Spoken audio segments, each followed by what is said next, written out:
اور دن میں دسیوں عجیب و غریب کہانیاں سنتا تھا، لیکن ربن کی موت نے اسے بھی صدمے سے دوچار کر دیا، اور کچھ دیر سر پکڑ کر بیٹھے رہنے کے بعد بے یقینی کے عالم میں بولا، آئی ڈونٹ بلیو اٹ کہ دادا جیسا شاندار آدمی اس سنسار سے چلا گیا ہے۔ وہ اتنا فل آف لائف پرسن تھا کہ اس کے لیے مرے ہوئے کا سوچنا بھی عجیب لگتا ہے۔ یقین تو ہمیں بھی نہیں آتا، لیکن حالات کی کڑی دھوپ میں اپنے سروں پر کوئی سایہ نہیں پاتے تو یقین کرنا پڑتا ہے کہ واقعی دادا اس دنیا میں نہیں ہے، ورنہ اس کے ہوتے ہوئے ہم اتنے خوار کیوں ہوتے؟ فاروق نے بجھے ہوئے لہجے میں اسے جواب دیا، آپ ٹھیک کہتے ہیں، لیکن ڈونٹ وری، مجھ سے جتنا ہو سکا آپ لوگوں کا ساتھ دوں گا۔ جہاں تک میں سمجھتا ہوں فوری طور پر 4 کام کرنے ہوں گے۔ نمبر 1، مسٹر رام داس کی بیل بیفور اریسٹ۔ نمبر 2، تھانے میں بند اڈے کے لوگوں کی ضمانت پر رہائی۔ نمبر 3، گولو کی لاش کی وصولی۔ اور نمبر 4، کیتھرائن کو پولیس کے چنگل سے نکالنا۔ پہلا اور دوسرا کام اتنا مشکل نہیں۔ گولو کی لاش کی حوالگی پر پولیس تھوڑی بہت پرابلم کرے گی، لیکن اس کا ایک حل یہ ہے کہ ہم کسی ڈاکٹر سے سرٹیفکیٹ بنوا لیتے ہیں کہ وہ ذہنی طور پر پسماندہ لڑکا ہے، جس کے کسی جرم میں ملوث ہونے کا سوال ہی پیدا نہیں ہوتا، اور اگر وہ مجرموں کے ساتھ پایا بھی گیا تھا تو اس میں اس کی عقل سمجھ کا کوئی دخل نہیں ہوگا۔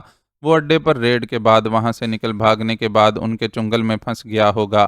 موت کے بعد یوں بھی پولیس لاش ورثا کے حوالے کرنے کی پابند ہوتی ہے، چاہے مرنے والا کتنا ہی بڑا مجرم ہو۔ گولو کے وارث اڈے والے ہیں اور اڈے والوں کو اس کی لاش وصول کرنے کا حق ہے۔ کیتھرائن والا معاملہ البتہ میں اس کے پولیس کو دیے گئے بیان کو معلوم کرنے کے بعد دیکھوں گا۔ اس کی ضمانت کروانے کے لیے اس کا بیان بہت اہمیت رکھتا ہے۔ اشوک بچن جوان آدمی تھا، لیکن اس کی ذہانت اس کے تجربے سے زیادہ اس کی مددگار تھی۔ وہ بہت تیزی سے مسائل کا حل سوچتا تھا اور پھر عملی اقدامات اٹھانے کے لیے کمر بستہ ہو جاتا تھا۔ اس سے ملاقات رامو اور فاروق کے لیے حسب توقع سود مند ثابت ہوئی، اور وہ خود کو قدرے ہلکا پھلکا محسوس کرنے لگے۔ آپ اپنے شہزادے کے لیے تو کوئی رائے نہیں دیے وکیل بابو، اس کا بھی تو کوئی کچھ کرو نا، رامو نے اشوک بچن سے مطالبہ کیا۔ اسے ابھی انڈر گراؤنڈ ہی رہنے دو، اور ہر پوچھنے والے کو یہی بتاؤ کہ یہ لندن چلا گیا ہے۔ دادا کی موت سے واقف ہونے کا اعلان کرنے کی بھی ضرورت نہیں ہے۔ یہی ظاہر کرو کہ تم لوگوں کو اس کے بارے میں کچھ معلوم نہیں ہے، اور ماضی کی طرح وہ تم لوگوں کو کچھ بھی بتائے بغیر غائب ہو گیا ہے۔ اشوک بچن نے مشورہ دیا، جس پر فاروق تائیدی انداز میں سر ہلاتا رہا۔ اس گفتگو کے بعد اشوک بچن نے ضروری کاغذی کارروائی پوری کروائی، پھر ان لوگوں کو وہاں سے جانے کی اجازت دی۔ وہ لوگ روانہ ہونے لگے تو اس نے اپنی جگہ سے اٹھ کر پہلے رامو سے مصافحہ کیا، پھر فاروق کا ہاتھ تھام لیا اور اسے ہلکے سے دباتے ہوئے بولا، okay mister Farooq, good luck and carry on. Farooq نے چونک کر اس کی طرف دیکھا، اس کی آنکھوں میں بھید بھری مسکراہٹ تھی۔ فاروق سمجھ گیا کہ جو کچھ اس نے بیان نہیں کیا وہ بھی اشوک بچن سمجھ چکا ہے۔ وہ وکیل تھا، اخبارات کے علاوہ دیگر ذرائع سے بھی ہونے والے واقعات کی خبریں اس تک پہنچ جاتی تھیں۔ بھاٹیا سیٹھ، ٹیکسی ڈرائیور مہیش، مجو دادا اور رفیقے کی اموات کی خبریں اس تک بھی پہنچی ہوں گی۔ ممکن ہے ان خبروں کے ساتھ فاروق کا نام بھی کانوں تک پہنچا ہو، اور اب ربن کی موت سے واقف ہونے کے بعد وہ محرک بھی جان چکا تھا تو اس نے یوں ہی فاروق کو کیری آن کا اشارہ نہیں دیا تھا۔ فاروق نے بھرپور اعتماد کے ساتھ اس سے نظریں ملائیں اور نظروں ہی میں پیغام دیا کہ اب وہ پیچھے ہٹنے والا ہے بھی نہیں، جو کام شروع کیا ہے اسے ہر حال میں پورا کر کے چھوڑے گا۔ اشوک بچن نے اس پیغام کو پڑھ لیا اور ایک بار پھر اس کے ہاتھ کو دھیرے سے دوستانہ انداز میں دبا کر چھوڑ دیا۔ اسد اللہ کی طبیعت بہت مزمحل تھی۔ صدمات نے جو متاثر کیا تھا سو کیا تھا۔ ایک بوجھ اپنے عزیز دوست کے بیٹے آصف خان کے مارے جانے کا بھی تھا۔ دوست نے تو اپنے بیٹے کو اس لیے حیدرآباد بھجوایا تھا کہ وہ اسے خاندانی دشمنی کی بھینٹ نہیں چڑھانا چاہتا تھا۔ ماں باپ نے اپنے جوان بیٹے کی دوری پر یہ سوچ کر صبر کر لیا تھا کہ وہ ان سے دور سہی، پر جیتا تو رہے گا، لیکن قسمت کی ستم ظریفی کے موت نے وہاں بھی اس کو گھیر لیا تھا۔ موت ہے ہی ایسی چیز کہ جب کسی روح کو اپنے ساتھ لے جانے کا فیصلہ کر لیتی ہے تو اس کے آگے ہر تدبیر بیکار چلی جاتی ہے۔ آصف خان کے باپ کی تدبیر بھی کام نہیں کر سکی، اور اس کا لخت جگر بلوائیوں کی نفرت و لالچ کا نشانہ بن کر ہمیشہ کے لیے اس سے جدا ہو گیا۔ حالات ایسے نہیں تھے کہ اسد اللہ آصف خان کے باپ کو وقت پر اطلاع دے پاتے۔ وہ تو خود اس وقت حیدرآباد پہنچے تھے جب مرنے والوں کی تدفین کی جا چکی تھی۔ ایسے میں ان کی ہمت نہیں ہوئی کہ اپنے دوست کو اس اندوہناک واقعے کی اطلاع دے سکیں۔ وہ بیچارے ماں باپ تو یقیناً اس بات کے منتظر ہوں گے کہ کب اسد اللہ کی طرف سے جولیٹ اور آصف خان کے رشتے کی منظوری دی جاتی ہے اور منگنی کی تاریخ طے ہوتی ہے۔ وہ تو بیٹے کی خوشیاں دیکھنے کی آرزو رکھتے تھے۔ انہیں اس کی موت کی خبر دینا کیسا کار دشوار تھا، لیکن یہ فریضہ تو انجام ہی دینا تھا۔ اس لیے پاکستان پہنچنے کے بعد چند بہت ہی اہم امور کی انجام دہی سے جیسے ہی فرصت ملی انہوں نے رخت سفر باندھا اور دوست سے ملاقات کے لیے روانہ ہو گئے۔ ان کے کلیم کے کاغذات جمع ہو گئے تھے اور شجاعت نے انہیں یقین دلایا تھا کہ بہت جلد کراچی میں ان کے لیے رہائش کا انتظام ہو جائے گا۔ ثروت بیگ بھی کافی مطمئن دکھائی دے رہے تھے اور اسد اللہ کے ساتھ اس بات پر متفق تھے کہ قدرت نے دست غیب سے ان کی مدد کی تھی جو اتنے اچھے خاندان سے ملاقات ہو گئی تھی۔ ان دونوں خاندانوں کے افراد کی رہائش و طعام کی مکمل ذمہ داری ان کے میزبانوں نے اپنے ذمہ لے رکھی تھی۔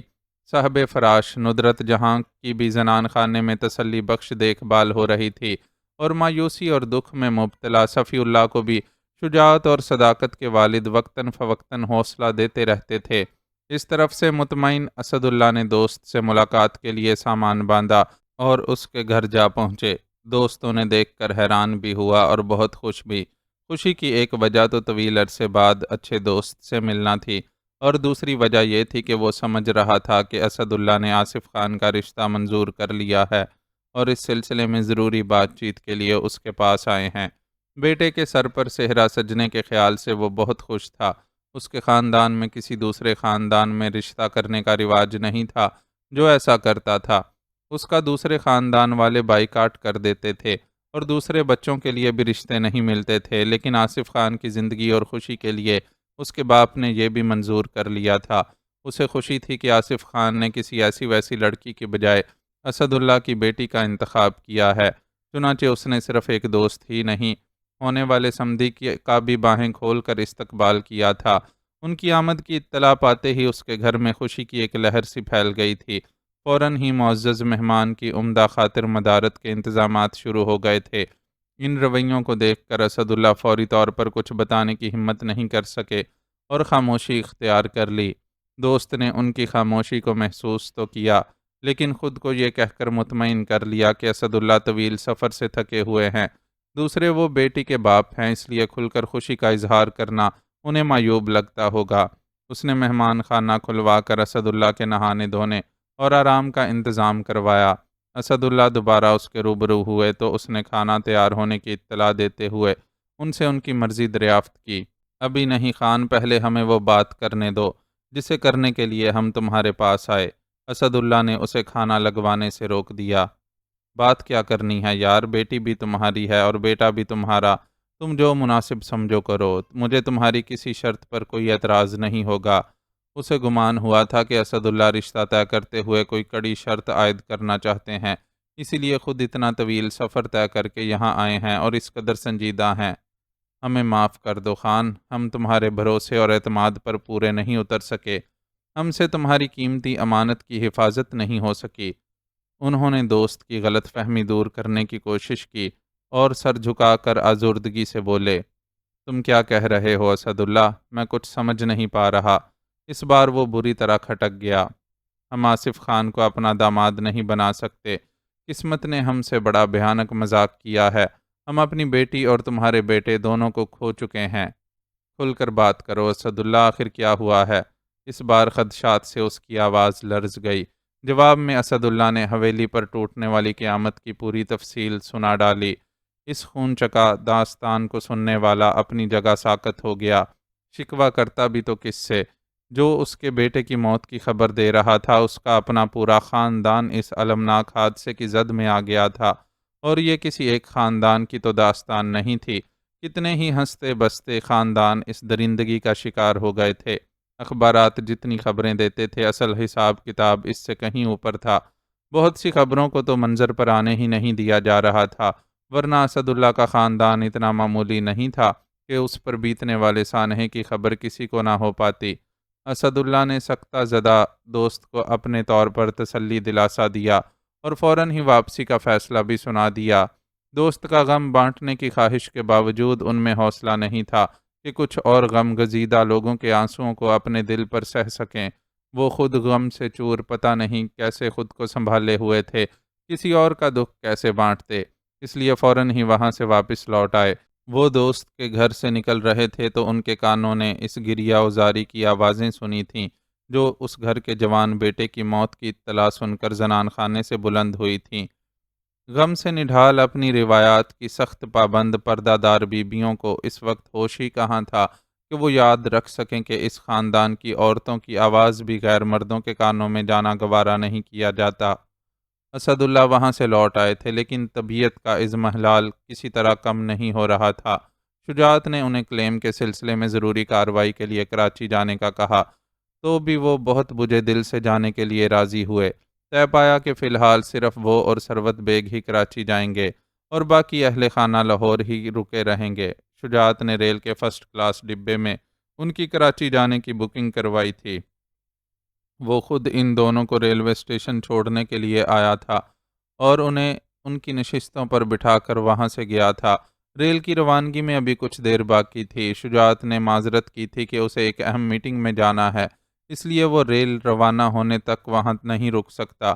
انہوں نے اور ثروت بیگ نے اس کی مجبوری کو سمجھا تھا اور ساتھ ہی شکریہ بھی ادا کیا تھا کہ وہ جتنا کچھ ان کے لیے کر رہا ہے وہی بہت کچھ ہے۔ شجاعت چلا گیا تو ثروت بیگ ایک کتاب کے مطالعے میں مشغول ہو گئے اور اسد اللہ اپنی کیفیت کے زیر اثر یوں ہی سر نہوڑ کر بیٹھ گئے۔ ڈبے میں کچھ اور لوگوں کی آمد ہوئی تو ابھی انہوں نے سر اٹھا کر نہیں دیکھا، بس آوازوں سے اندازہ ہوا کہ کچھ لوگ کسی کو رخصت کرنے آئے ہیں اور طرح طرح کی سفری ہدایات جاری کی جا رہی ہیں۔ بس کر دو بھائی، یہ کوئی میرا پہلا سفر نہیں ہے جو تم لوگ اتنی ہدایات دے رہے ہو۔ مسافر نے ان ہدایتوں پر ہنس کر کہا تو بہت ہی شناسا لب و لہجے پر اسد اللہ نے تیزی سے چہرے پر دھرا بازو ہٹایا اور آواز کی سمت دیکھا۔ ان کی نظروں نے فوراً ہی ایک ایسے چہرے کو اپنی گرفت میں لیا جس کو یہاں دیکھنے کا انہیں کوئی گمان ہی نہیں تھا۔ وہ یک ٹک پھٹی پھٹی نظروں سے اسے دیکھتے رہے اور پکارنے کی خواہش میں ان کے ہونٹ لرز اٹھے۔ کراچی پہنچ کر فوراً ہمیں فون کیجیے گا، ہمیں آپ کے فون کا انتظار رہے گا۔ ضرور کروں گی، آصفہ آنٹی اور انجلی نے بھی بہت تاکید کی تھی۔ اس نے ہدایت دینے والے کو یقین دہانی کروائی۔ اسد اللہ کی آنکھیں بھیگ گئیں۔ وہ جو ان سے بچھڑ گئی تھی اور جانے کیوں انہیں چپکے سے چھوڑ کر چلی گئی تھی، اس طرح اچانک انہیں مل جائے گی، یقین نہیں آتا تھا۔ وہ ان سے بس چند قدم کی دوری پر ہی تھی۔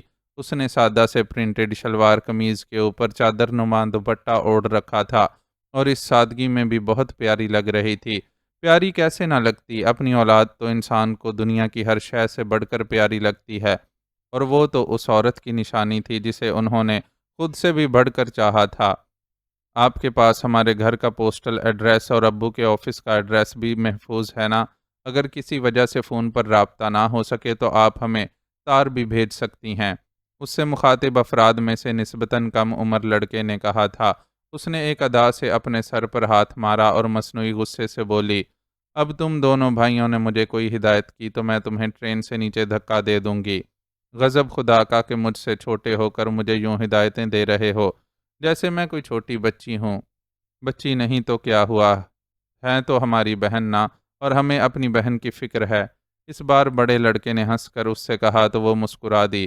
اس کی مسکراہٹ نے اسد اللہ کے دل میں ٹھنڈک سی اتار دی۔ ٹرین چلنے ہی والی ہے، اب تم دونوں نیچے اتر جاؤ اور اچھے بچوں کی طرح سیدھے گھر جاؤ۔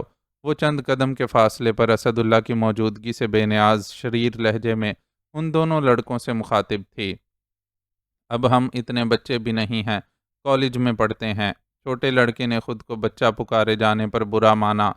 اچھا بابا، اب نہیں بولتی بچہ، اب تو جاؤ۔ اس نے چھوٹے لڑکے کا کان ہلکے سے کھینچ کر باہر کی طرف اشارہ کیا تو اس بار وہ دونوں ہنس کر اسے گڈ بائے کہتے ہوئے وہاں سے روانہ ہو گئے۔ وصل دیتی ٹرین نے بھی اب دھیرے دھیرے سرکنا شروع کر دیا تھا۔ وہ اپنی طرف کی کھڑکی کھول کر انہیں دیکھنے لگی اور ہاتھ ہلا کر انہیں الوداع کہا۔ انہیں الوداع کہہ کر وہ اپنی نشست پر سکون سے بیٹھی اور پہلی بار اپنے ساتھی مسافروں کا جائزہ لینے کی کوشش کی۔ پہلے ہی مرحلے پر اس کی نظریں ٹھٹک گئیں۔ اپنی طرف ڈبڈبائی نظروں سے دیکھتے اسداللہ کو دیکھ کر اس کا پورا وجود لرز اٹھا۔ وہ تو ان سے بھاگ کر ہی کراچی جا رہی تھی۔ یہ گمان کب تھا کہ سفر کے آغاز میں ہی ان سے سامنا ہو جائے گا۔ اس روز جب وہ عاکف اور عاقب کے ساتھ انجلی کو لینے گئی تھی اور اس نے ایک کوٹھی کے باہر اسداللہ کو دیکھا تھا، اسی روز فیصلہ کر لیا تھا کہ وہ جلد از جلد لاہور چھوڑ کر کراچی منتقل ہو جائے گی۔ ایک شہر میں رہ کر آمنا سامنا ہونے کے امکان سے بچنے کے لیے اس نے فرار کی راہ اختیار کی تھی اور نہ چاہتے ہوئے بھی بیگم آصفہ علی اور ان کے پرخلوص خاندان سے جدا ہونے کی تیاری کی تھی۔ چند دن بھی اسے انجلی کی وجہ سے رکنا پڑا تھا۔ اسے اس کے پریوار کے ختم ہو جانے کی اطلاع دینے اور اس صدمے سے سنبھالنے کے فرائض اسے ہی انجام دینے پڑے تھے۔ انجلی کی حالت کی وجہ بنا کر پچھلے دنوں اس نے گھر سے باہر قدم ہی نہیں نکالے تھے۔ اس طرح وہ اسداللہ سے کہیں سامنا ہو جانے کے خدشے سے بچنا چاہتی تھی، لیکن تقدیر کے آگے ہر تدبیر ناکارہ ہو جاتی ہے۔ اس کا ان سے سامنا ہونا تقدیر میں لکھا تھا، سو اب وہ یہاں ان کے روبرو تھی۔ ٹرین نے اب اپنی پوری رفتار پکڑ لی تھی، لیکن وہ دونوں باپ بیٹی جیسے اپنی جگہ ساکت ہو چکے تھے۔ اسداللہ جو اب تک اس کے لیے تڑپتے رہے تھے، انہیں یاد آ گیا تھا کہ وہ از خود انہیں چھوڑ کر چلی گئی تھی، مگر کیوں؟ اس کی وجہ تو وہ خود جانتی تھی، لیکن ان کی خواہش تھی کہ اب وہ خود ان سے مخاطب ہو اور اپنی مرضی سے ان کی طرف بڑھے۔ وہ اس کے ساتھ کوئی زبردستی نہیں کرنا چاہتے تھے۔ دوسری طرف اسے خدشہ تھا کہ اب تک اسداللہ کو اس کی حقیقت کا علم ہو چکا ہوگا۔ وہ فاروق کو لینے بمبئی گئے تھے اور فاروق اس کی بربادی کی داستان سے خوب اچھی طرح واقف تھا۔ وہ ڈرتی تھی کہ فاروق نے اسداللہ کو بھی اس کے بارے میں سب بتا دیا ہوگا اور وہ اسداللہ کے سامنے اپنی زندگی کے اس شرمناک پہلو کو کھلتا دیکھنے سے گریزاں تھی۔ یہ گریز، یہ خوف اس نے جوزف کے لیے محسوس نہیں کیا تھا، حالانکہ اس کے نزدیک اسداللہ اور جوزف کی ایک ہی جیسی حیثیت تھی۔ شاید وہ ڈرتی تھی کہ اسداللہ اس کے ساتھ بیتے حادثے پر جوزف پر غفلت کا الزام لگائیں گے۔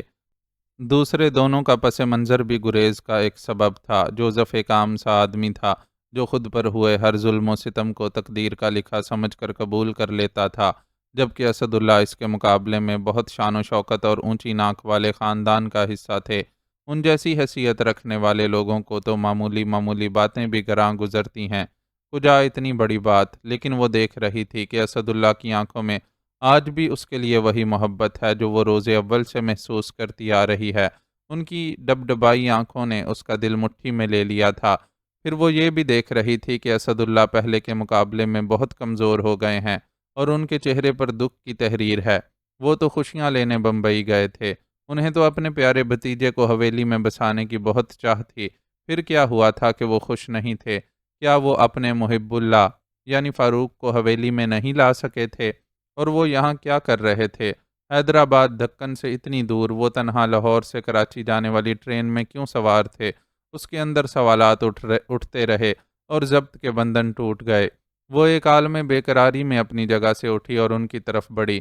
اسے اٹھتے دیکھ کر وہ بھی اپنی جگہ سے کھڑے ہو گئے اور بے خودی کے عالم میں اس کے لیے اپنی باہیں وا کر دیں۔ وہ پاپا کہہ کر ان کی باہوں میں سما گئی اور شدت سے رونے لگی۔ اسداللہ کی آنکھیں بھی چھلک پڑیں۔ اب تک کھڑکی سے باہر جھانکتے محو نظارہ سروت بیگ بھی ان کی طرف متوجہ ہو گئے، لیکن بنا کوئی دخل اندازی کیے اس منظر کو دیکھتے رہے۔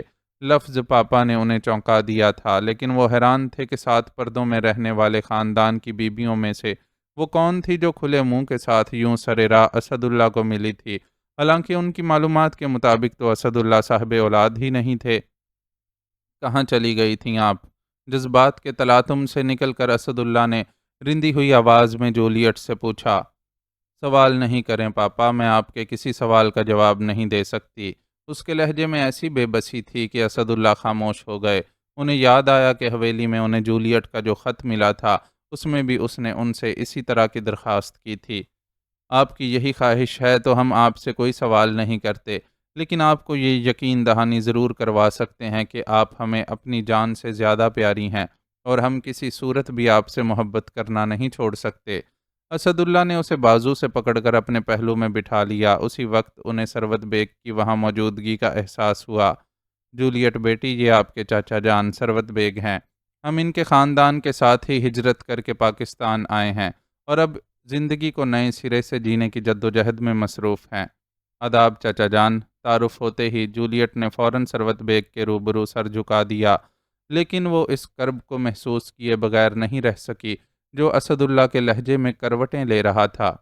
جیتی رہیے بیٹی، اللہ آپ کو سدا خوش رکھے اور آباد رکھے۔ اس کے سر پر ہاتھ رکھ کر ثروت بیگ نے بہت خلوص سے دعا دی۔ وہ اسد اللہ کے دکھ سے واقف تھے، اس لیے ان کی بیٹی کی حیثیت سے ملنے والی اس لڑکی کو دعا دینا ان پر لازم تھا۔ یہ ہماری بہت ہی پیاری بیٹی جولیٹ اسد اللہ ہیں ثروت بیگ، ہم ان کے متعلق تفصیلات سے آپ کو فرصت کے لمحات میں آگاہ کریں گے۔ ثروت بیگ نے جس طرح مشکل وقت میں ان کا ساتھ دیا تھا، ان کی حیثیت اب سگے بھائیوں جیسی ہی ہو گئی تھی، اس لیے اسد اللہ نے ان کے ساتھ کسی قسم کی دروغ گوئی کرنے کے بجائے واضح کر دیا کہ جولیٹ ان کی سگی بیٹی ہے، جس کے متعلق سچائی سے وہ انہیں کسی مناسب موقع پر آگاہ کریں گے۔ جیسا آپ مناسب سمجھیں، ہمارے لیے تو اتنا ہی کافی ہے کہ یہ آپ کی دختر ہیں اور آپ ان سے ملاقات ہو جانے پر خوش ہیں، ثروت بیگ نے وقار سے جواب دیا۔ حویلی میں سب کا کیا حال ہے؟ آپ تنہا یہاں کیسے آ گئے؟ جولیٹ بہت دیر سے دل میں مچلتے سوالات کو زبان پر لائی۔ حویلی حویلی کے ذکر پر اسد اللہ کے لبوں سے ایک آہ نکل گئی۔ سب ٹھیک تو ہے پاپا؟ ان کے انداز نے اسے مزید پریشان کر دیا۔ کیا بتائیں بیٹی اور کیسے بتائیں؟ جو بیت گئی وہ اپنی پوری جزیات کے ساتھ ہمیں یاد ہے، لیکن دل میں آپ کے روبرو سنانے کی تاب نہیں ہے۔ اسد اللہ خود پر گزری کو سنانے کے خیال سے ہی نڈھال ہونے لگے۔ پلیز پاپا مجھے بتائیں کہ کیا ہوا ہے۔ آپ تو محب اللہ کو واپس حویلی لانے کے لیے بمبئی گئے تھے نا؟ پھر کیا ہوا کہ وہ آپ کے ساتھ واپس آنے پر راضی نہیں ہوئے یا کوئی اور مسئلہ ہے؟ وہ جن حالات میں اسد اللہ سے جدا ہوئی تھی انہی کی روشنی میں ان سے سوالات کر رہی تھی۔ محب اللہ سے ہماری ملاقات ہی نہیں ہو سکی۔ ہمارے بمبئی پہنچنے سے قبل ہی وہ لندن روانہ ہو چکے تھے۔ ہم نے سوچا کہ کچھ دن بمبئی میں اپنے دوست ڈسوزا کے گھر قیام کر کے محب اللہ کے بارے میں معلومات حاصل کرنے کی کوشش کرتے ہیں، لیکن پھر حیدرآباد سے بھائی جان کی کال آ گئی اور انہوں نے ایسی اندوہناک خبر سنائی کہ ہمیں سب کچھ بھول بھال کر حیدرآباد کے لیے روانہ ہونا پڑا۔ وہاں پہنچے تو علم ہوا کہ ہم بری طرح لٹ چکے ہیں۔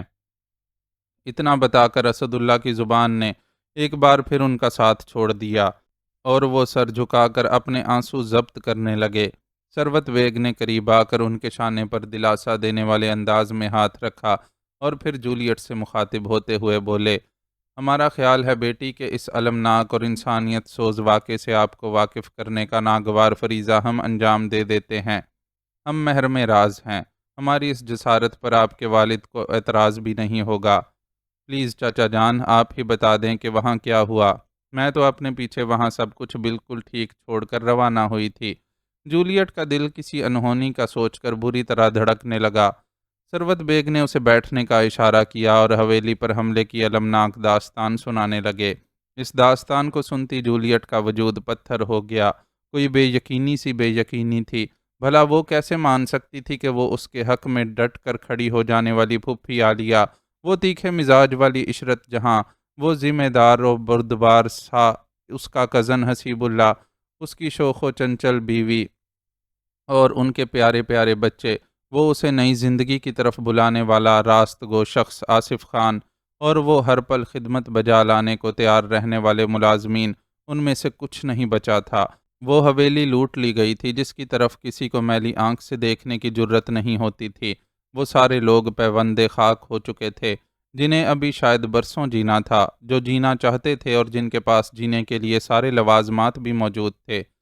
موت کیا ایسی ہی حیرت انگیز بے یقین کر دینے والی اور انہونی شے کا نام ہے جو ان لوگوں کو اچانک دبوچ لیتی ہے جنہوں نے کبھی اس سے مڈ بھیڑ کا بھی تصور نہیں کیا ہوتا، اور ان لوگوں کو چوم کر زندگی کی طرف واپس دھکیل دیتی ہے جنہیں اس سے گلے ملنے کی شدید چاہ ہوتی ہے۔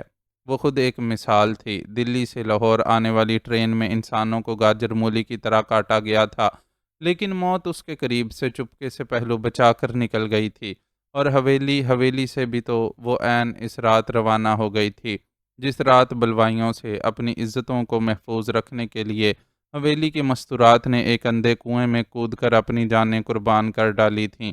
وہ حویلی میں ہوتی تو اپنے باپ کے خون کی لاج رکھنے کے لیے یقیناً خود بھی اس کنویں میں چھلانگ لگا دیتی، لیکن وہ اس رات حویلی میں نہیں تھی کہ ابھی موت کو اسے اپنے سنگ لے جانا منظور نہیں تھا۔ ابھی اسے جینا تھا اور پتہ نہیں کتنا جینا تھا۔ آپ کی طبیعت تو ٹھیک ہے نا بیٹی؟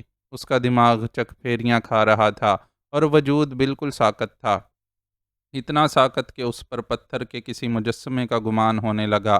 داستان سنانے والے سروت بیگ کو اس کی حالت نے تشویش میں مبتلا کیا تو وہ گھبرا کر اس سے پوچھنے لگے، میں ٹھیک ہوں چچا جان، بس شدید شوق لگا ہے، مگر آپ اطمینان رکھیے، میں خود کو سنبھال لوں گی۔ سروت بیگ کا اظہار تشویش اسے اپنی کیفیت سے باہر لایا، اور اس نے اسد اللہ کے متعلق سوچا کہ وہ اس سے کئی گنا زیادہ تکلیف سے گزر رہے ہوں گے، اور انہیں سروت بیگ سے زیادہ تشویش ہوگی کہ اس موقع پر وہ کس رد عمل کا مظاہرہ کرے گی۔ اس نے اپنی بلند آواز سے رونے کی خواہش کو نظر انداز کیا اور بڑی حوصلہ مندی سے دکھ کے بوجھ سے ٹوٹتے بکھرتے اسد اللہ کی پشت پر اپنا ایک بازو پھیلا کر ان کے شانے سے سر ٹکا دیا۔ اب اس کی آنکھیں بے آواز آنسو بہا رہی تھیں، لیکن وہ خود اسد اللہ کے لیے زندگی کا استعارہ اور جینے کا سہارا بنی انہیں بزبان خاموشی حوصلہ اور دلاسا دے رہی تھی۔ معزز ناظرین و سامعین، لائک، کمنٹس اور شیئر ضرور کریں۔ شکریہ۔